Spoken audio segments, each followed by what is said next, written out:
வணக்க மக்களே, நீங்க பார்க்குறீங்க நான் சார் கோவிங் சேனல். நான் உங்க எல்லாரும் எப்படி இருக்கீங்க? இன்னைக்கு நம்ம சூப்பரான நாட்டுக்கோழி பிரியாணி செஞ்சோம். With two leg piece. எப்படி பாருங்க, நாட்டுக்கோழி பிரியாணி லெக் பீஸ். இன்னைக்கு ஒரு பொடி பிடிக்க போறோம். பிஸ்மில்லாஹ்.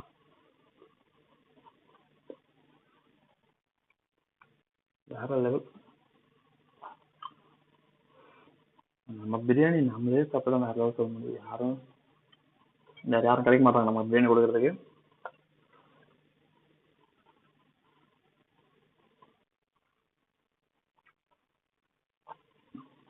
நாட்டுக்கோழி தாங்க.